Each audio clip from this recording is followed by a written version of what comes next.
திருமதி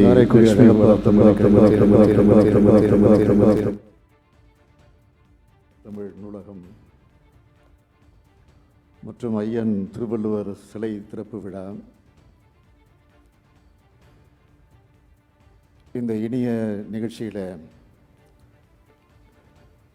கலந்து கொண்டு நான் தழுதழுக்கு உரையாற்ற வந்திருக்கக்கூடிய ஒன்றிய முன்னாள் அமைச்சரும்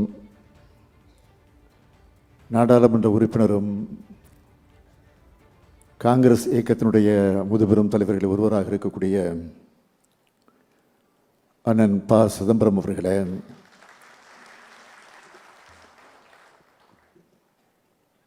எழுச்சியோடு உரையாற்ற வந்திருக்கக்கூடிய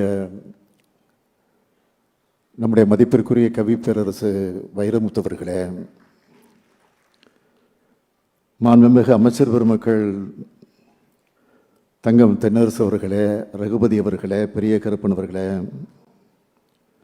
சாமிநாதன் அவர்களே, ராஜக்கண்ணப்பன் அவர்களே, கோவி செழியன் அவர்களே, மெய்யநாதன் அவர்களே, நாடாளுமன்ற உறுப்பினர் அன்புக்குரிய திரு கார்த்திக் சிதம்பரம் அவர்களே, சட்டமன்ற உறுப்பினர்கள் திருமதி தமிழரசி அவர்களே, திரு முத்துராமலிங்கம் அவர்களே, திரு முத்துராஜா அவர்களே, பெருமதிப்பிற்குரிய குன்றக்குடி பொன்னம்பல அடிகளார் அவர்களே, குன்றக்குடி பொன்னம்பல அடிகளார் அவர்களே, மாவட்டத்தினுடைய ஆட்சித்தலைவர் திருமதி ஆஷா அஜித் ஐஏஎஸ் அவர்களே, அழகப்பா பல்கலைக்கழகத்தினுடைய துணைவேந்தர் பேராசிரியர் ரவி அவர்களே, திட்டக்குழுவினுடைய துணைத் தலைவர் ஜெயரஞ்சன் அவர்களே, பதிவாளர் திரு செந்தில்ராஜன் அவர்களே, பல்கலைக்கழகத்தினுடைய ஆட்சிக்குழு உறுப்பினர்களே, பேராசிரியர் பெருமக்களே, என் அன்பிற்கினிய மாணவ செல்வங்களே, உள்ளாட்சி அமைப்புகளின் பிரதிநிதிகளே, பத்திரிகை மற்றும் ஊடகத்துறையை சார்ந்திருக்கக்கூடிய நண்பர்களே, உங்கள் அனைவருக்கும் என்னுடைய அன்பான வணக்கம். ஒளி மிகுந்த முகங்களோடு வந்து அமர்ந்த நீங்கள் இப்பொழுது பசி மிகுந்த முகங்களோடு அமர்ந்திருக்கக்கூடிய நிலையில் உங்கள் முகங்கள் மட்டுமல்ல எங்கள் முகங்களும் சேர்த்து தான் நான் சொல்லுகிறேன். ஆகவே நீண்ட நேரம் எடுத்துக்கொள்ளாமல் சுருக்கமாக என்னுடைய உரையை நான் அமைத்துக் கொள்ள விரும்புகிறேன். வள்ளல் அழகப்பர் வாழ்ந்த மண்ணுக்கு வந்திருப்பதில் நான் மிகுந்த மகிழ்ச்சி அடைகிறேன். வள்ளல் அழகப்பர் பெயரிலே பல்கலைக்கழக வளாகத்தில் நடைபெறக்கூடிய இந்த ஐயன் திருவள்ளுவர் சிலை திறப்பு விழா மற்றும் திருமதி லட்சுமி வளர்தமிழ் நூலகம் திறப்பு விழா ஆகிய அறிவுசார் விழாக்களில் கலந்துகிறதில் நான் மிகுந்த மகிழ்ச்சி அடைகிறேன். இன்னும் சொல்லணுமா, என்னுடைய மகிழ்ச்சி இரட்டடிப்பு மகிழ்ச்சியாக இருந்து கொண்டிருக்கிறது. வழக்கறிஞர், தொழிலதிபர் என்ற அடையாளங்களை கடந்து ஒரு பெருமைக்கு காரணமாக வாழ்ந்திருக்கிறார். கல்விக்காக அவர் செஞ்சிருக்கக்கூடிய தொண்டுதான் மிக மிக முக்கியமான தொண்டாக அமைந்திருக்கிறது. இந்தியாவினுடைய முதல் பிரதமர் ஜவஹர்லால் நேரு அவர்கள் வள்ளல் அழகப்பரை பற்றி குறிப்பிட்டு சொல்லுகிற போது சோசியலிச முதலாளின்னு குறிப்பிட்டு சொல்லியிருக்கிறார். இந்தியா விடுதலை அடைஞ்சப்போ சென்னை பல்கலைக்கழக துணைவேந்தராக இருந்த லட்சுமணசாமி முதலியார் அவர்கள் அறியாமையில் இருந்து மக்களை விடுதலை அடைய செய்யணும்னா பின்தங்கிய பகுதிகளில் செல்வந்தர்கள் கல்லூரிகளை தொடங்கணும் அப்படின்னு ஒரு கோரிக்கை வச்சார். உடனே அந்த மேடையில் இருந்த வள்ளலார் அழகப்பர் அவர்கள் 1,00,000 ரூபாயை கொடுத்து நான் தொடங்க தயார் என்று உயர்ந்த உள்ளத்திற்கு சொந்தக்காரராக அன்றைக்கு அவர் எடுத்து காட்டினார். ஆக கல்வி தொண்டையும் தமிழ் தொண்டையும் சேர்த்து ஆற்றின அவரால் தான் இன்னைக்கு பலரும் பட்டங்கள் பெற்று உலகம் முழுக்க உயர்ந்திருக்கிறாங்க. சுருக்கமாக சொல்லணும்னா தமிழரின் ஈகை பண்புக்கு அடையாளமாக வாழ்ந்தவர் தான் வள்ளல் அழகப்பர் அவர்கள். அப்படிப்பட்ட பெருமை வாய்ந்த வள்ளல் அழகப்பெரும் பெயரில் அமைஞ்சிருக்கக்கூடிய இந்த பல்கலைக்கழகத்தில் ஐயன் திருவள்ளுவர் சிலையை திறந்து வச்சதில் நான் மிகுந்த பெருமைப்படுகிறேன். வான்புகழ் வள்ளுவருக்கு குமரியில தலைவர் கலைஞர் அவர்கள் சிலை அமைச்சப்போ பேரறிவு சிலையோடு வெள்ளி விழா கொண்டாடப்படும் இந்த தருணத்தில் இந்த சிலையை திறந்து வைக்கிறதுல நான் மிகுந்த மகிழ்ச்சி அடைகிறேன். வள்ளுவர் நெறியில வாழ்வியல் நெறியா மாறணும்னு நாம் தொடர்ந்து சொல்லிக் கொண்டிருக்கிறோம். குறள் நெறி பின்பற்றப்பட்டால் தான் தமிழ்நாடும் காப்பாற்றப்படும், உலகமும் காப்பாற்றப்படும். அப்படி காப்பாற்றப்படணும்னா வள்ளுவரை யாரும் கபலீகரம் செஞ்சிடாம பார்த்துக்கணும். வள்ளுவர் வள்ளலார் போன்ற தமிழ் மண்ணில் சமத்துவத்தை பேசின மாமனிதர்களை களவாட ஒரு கூட்டமே இன்றைக்கு சிதை செஞ்சுக்கிட்டு இருக்கு. அதுக்கு எதிரான காவல் அரணாக ஒவ்வொரு தமிழரும் இருக்கணும். அடுத்து திராவிட இயக்கத்தோட வீரமிக்க கவிஞர் பாவேந்தர் பரம்பரை கவிஞர் கவியரசு முடியரசனார் அவருடைய பெயரை இந்த அரங்கத்திற்கு உங்கள் முன்னால் நாம் சூட்டி இருக்கிறோம். திராவிட இயக்கத்தினுடைய பகுத்தறிவு கவிஞர்னு தந்தை பெரியாரால் போற்றப்பட்டவர் முடியரசனார் அவர்கள்.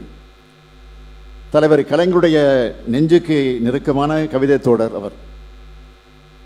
அது மட்டுமல்ல, திராவிட முன்னேற்ற கழகத்தினுடைய இலக்கிய அணி தலைவராக செயல்பட்டு கன்னித்தமிழ் வளர்த்தவர். அவரது பெயரை சூட்டியதற்கு நான் உள்ளபடியே பெருமைப்படுகிறேன். அடுத்து அறிவுதான் நம்மை காக்கும் கருவின்னு வள்ளுவர் சொன்னதுக்கு அடையாளமாக நம்முடைய மரியாதைக்குரிய மேனாள் ஒன்றிய அமைச்சர் பாசி அவர்கள் தன்னுடைய அன்னையார் திருமதி லட்சுமி அவருடைய பெயரால் வளர்த்தமிழ் நூலகத்தை அமைச்சிருக்கிறார். இப்படி அறிவாலயங்களாக திகழக்கூடிய நூலகங்கள் திறந்து வைக்கிற வாய்ப்புகள் எனக்கு கிடைக்கிறதுல உள்ளபடியே அதை நினச்சி நான் பெருமைப்படுகிறேன். அதற்காக நான் நம்முடைய சிதம்பரம் அவர்களுடைய இதயமார்ந்த நன்றியை நான் இந்த நேரத்தில் தெரிவித்துக் கொள்ள விரும்புகிறேன். மரியாதைக்குரிய பாசி அவர்களை பொறுத்த வரைக்கும் அவரே ஒரு நடமாடும் நூலகம்தான். அரசியல், வரலாறு, சட்டம், பொருளாதாரம், இலக்கியம்னு எல்லா துறைகளிலும் ஆழம் கொண்ட நம்முடைய அறிவுபூர்வமாக ஆழம் கொண்டவர் அவர். அவரது அறிவு கருவூலம் தான் நம்முடைய பாசி அவர்கள். நம்முடைய திராவிட மாடல் ஆட்சியில் நிறைவேற்றப்படக்கூடிய ஒவ்வொரு திட்டம் குறித்தும் நம்முடைய பாசி அவர்கள் என்ன சொல்றாருன்னு தெரிஞ்சுக்கல நான் ஆர்வமாக இருப்பேன். ஏன்னா அவருடைய பார்வையும் அவருடைய பாராட்டும் எனக்கு தனிப்பட்ட முறையில் ஒரு பெரிய உற்சாகத்தை கொடுக்கும். பாசி அவர்கள் ஏற்படுத்தி தந்திருக்கக்கூடிய இந்த தருணத்தில் இங்கே இருக்கிறவங்களுக்கும் அதே போல் தொலைக்காட்சி மற்றும் இணையம் வழியாக இந்த நிகழ்ச்சியை பார்த்துக்கிட்டு இருக்கிறவங்களுக்கும் நான் ஒரு கோரிக்கை வைக்க விரும்புகிறேன். கொடைகுள்ளமும் அறிவுத்தாகமும் கொண்டவங்க தங்களுடைய ஊர்களில் இது போன்ற ஒரு நூலகத்தை உருவாக்க வேண்டும் என்று நான் கேட்டுக்கொள்கிறேன். பெரிய நூலகங்களை அமைக்க முடியாதவங்க, அதற்கு வாய்ப்பு இல்லாதவங்க தங்களால் முடிஞ்ச அளவு படிப்பகங்களையாவது தொடங்கி நடத்தணும். என்னை பொறுத்த வரைக்கும் நான் திராவிட முன்னேற்ற கழகத்தினுடைய தலைவராக பொறுப்பேற்றதற்கு பிறகு எனக்கு யாரும் சால்வையோ கைத்திரி அடைகளோ அணிவிக்க வேண்டாம். அதற்கு பதிலாக புத்தகங்களை வழங்குங்கள், நூல்களை வழங்குங்கள். அதை மற்ற நூல் நிலையங்களுக்கு நான் அனுப்பி வைத்து அது பயன்படக்கூடிய வகையில் அமையும் என்ற ஒரு கோரிக்கை வச்சேன். அந்த அடிப்படையில் இதுவரைக்கும் 2,75,000 புத்தகங்கள் இதுவரை என் கைக்கு வந்திருக்கிறது. அவற்றையெல்லாம் பல்வேறு நூலகங்களுக்கு நான் அனுப்பி வைத்திருக்கிறேன். நூலகத்தை சுற்றி பார்த்து கொண்டிருந்த போது அண்ணன் சிதம்பரத்தில் நான் சொன்னேன், இந்த நூல் நிலையத்திற்கு நானும் புத்தகம் அனுப்பி வைக்கிறேன் என்று சொன்னேன். அப்படியா, மகிழ்ச்சி, அனுப்புங்கள் என்று சொன்னார். அந்த கோரிக்கை அவரை எடுத்து வைத்திருக்கிறார். எனவே சென்னைக்கு நான் சென்றவுடன் முதல் வேளையாக இங்கே அமைந்திருக்கக்கூடிய நூல் நிலையத்திற்கு 1000 நூல்களை முதல் கட்டமாக நான் தனிப்பட்ட முறை அனுப்பி வைப்பது என்பது வேறு. அரசின் மூலமாக என்ன செய்ய வேண்டுமோ அதையும் நான் உறுதியாக செய்வேன் என்ற நம்பிக்கை இந்த நேரத்தில் நான் தெரிவித்துக் கொண்டு, எதிர்கால தலைமுறையினர் கல்வியை கடந்து சமூகத்தை வரலாற்றை அறிந்து கொள்ள முற்போக்கு சிந்தனைகளை வலுப்பெற இத்தகைய நூலக படிப்பங்களும் தான் அடித்தளமாக அமையும். அந்த அடித்தளத்தில் உருவாகும் இளைஞர்கள் தான் நம்ம தமிழ் சமுதாயத்தை நல்வழியில் நடத்துவாங்க. சென்னை அண்ணா நூற்றாண்டு நூலகம், மதுரை கலைஞர் நூற்றாண்டு நூலகம், கோவையில் அமையவுள்ள தந்தை பெரியார் நூலகம், திருச்சியில் அமையவுள்ள நூலகம் தமிழ்நாட்டுக்கு அடையாளமாக பெருமையை சேர்க்கக்கூடிய அடிப்படை வழங்கப் போகிறது. நீங்கள் அமைக்கிற நூலகம் படிப்பங்களும் உங்கள் ஊருக்கு அடையாளமாக அது பெருமையாக அமையும். தமிழ் சமுதாயத்தை மேம்படுத்தும், தமிழ்நாட்டை வளப்படுத்தும், தமிழ்நாட்டு மாணவ மாணவியர்கள் இளைஞர்கள் அனைத்து துறைக்கும் தகுதிப்படுத்தும். நான் மாணவர்களை சந்திக்கும் போதெல்லாம் மறக்காமல் சொல்வது உண்டு, கல்விதான் யாராலும் திருட முடியாத சொத்து என்று அடிக்கடி எடுத்து சொல்வது உண்டு. எனவே நம் இளைஞர்களை அறிவு செல்வத்தை சேர்க்க பாடுபடுங்க. பொருட்செல்வம் நிச்சயம் உங்களை தேடி வரும். அதனால தான் நம்ம திராவிட மாடல் ஆட்சி அமைந்த பிறகு கல்விக்கு முன்னுரிமை கொடுத்து திட்டங்களை செயல்படுத்தி கொண்டிருக்கிறோம். கல்விக்கான நம்மளோட பணிகளை சிலவற்றை மட்டும் நான் குறிப்பிட்டு சொல்ல விரும்புகிறேன். இன்றைக்கி இந்தியாவிலேயே உயர்கல்வித்துறையில் முதன்மை மாநிலமாக இருக்க நம்முடைய தமிழ்நாடு இன்றைக்கு விளங்கி கொண்டிருக்கிறது. கடந்த 3 ஆண்டுகளில் 32 அரசு கலை மற்றும் அறிவியல் கல்லூரிகளை தொடங்கியிருக்கிறோம். ஐஏஎஸ், ஐபிஎஸ் போன்ற போட்டித் தேர்வுகளுக்கு தயாராகிற மாணவர்களுக்கு முதல்நிலை தேர்வுக்கு மாதம் 7,500 ரூபாயும், மெயின்ஸ் தேர்ச்சி பெறும் மாணவர்களுக்கு மாதம் 25,000 ரூபாயும் வழங்கி கொண்டிருக்கிறோம். 6 முதல் 12ஆம் வகுப்பு வரை அரசு பள்ளிகளை படித்து ஐஐடி, என்ஐடி போன்ற ஒன்றிய அரசு நிறுவனங்களில் இளநிலை கல்வி பயில சேர்க்கை பெற்றவர்களுக்கு முழு கல்வி செல்வையும் இந்த அரசு ஏற்கும். நான் முதலும் திட்டம் மூலமாக 22,56,000 மாணவர்களுக்கு திறன் பயிற்சி தந்து பெரு நிறுவனங்களில் பணிபுரிய அவங்கள தகுதிப்படுத்தி கொண்டிருக்கிறோம். புதுமை பெண் திட்டத்தால் கல்லூரிகளை சேரக்கூடிய மாணவர்களின் எண்ணிக்கை 34 விழுக்காடாக இப்போ உயர்ந்திருக்கு. தமிழ் புதலன் திட்டத்தால் மாணவர்களின் உயர்கல்வி ஆர்வம் அதிகமாகி இருக்கு. முதல் தலைமுறையாக கல்லூரி வர்ற மாணவர்களுக்கு கல்வி கட்டண செலவுக்காக 1000 கோடி ரூபாய் ஒதுக்கீடு செய்யப்பட்டிருக்கு. 1000 கோடி ரூபாய் செலவில் காமராஜர் கல்லூரி மேம்பாட்டு திட்டம் செயல்படுத்தப்பட்டு வருது. 150 கோடி ரூபாய் செலவில் உயர்கல்வி நிறுவனங்களை டிஜிட்டல் முறையில் ஒருங்கிணைந்த கற்றல் மேலாண்மை அமைய உருவாக்கப்பட்டிருக்கு. மாணவர்களுக்கான தொழில்திறன் மேம்பாட்டு திட்டம், முதலமைச்சரின் ஆராய்ச்சி மானிய திட்டம், முதலமைச்சரின் ஆராய்ச்சி ஊக்கத்தொகை திட்டம், உங்களை தேடி கல்வி திட்டம், இப்படி என்னால் சொல்லிக்கொண்டே இருக்க முடியும். இந்த திட்டங்களால் தமிழ்நாட்டுக்கு உயர்கல்வி தரமும் அடிப்படை கட்டமைப்பு வசதிகளும் மேம்படுத்தப்பட்டு கொண்டிருக்கிறது. அதனால்தான் இன்று இந்தியாவிலேயே அதிக அளவிலான அரசு பல்கலைக்கழகங்களில் உள்ள மாநிலமாக, 500க்கும் மேற்பட்ட தரம் வாய்ந்த பொறியியல் கல்லூரி இருக்கக்கூடிய மாநிலமாக, அதிக அளவிலான மருத்துவக் கல்லூரிகள் இருக்கக்கூடிய மாநிலமாக, புகழ்பெற்ற 100 உயர்கல்வி நிறுவனங்களில் 31 உயர்கல்வி நிறுவனங்கள் இருக்கக்கூடிய மாநிலமாக இன்றைக்கு நம்முடைய தமிழ்நாடு விளங்கி கொண்டிருக்கிறது. உயர்கல்வி மாணவ சேர்க்கையில் தேசிய சராசரியை விட 2 மடங்கு அதிகமாக 49 விழுக்காடு பெற்று இந்திய அளவில் தமிழ்நாடு முதலிடம் பெற்றிருக்கு.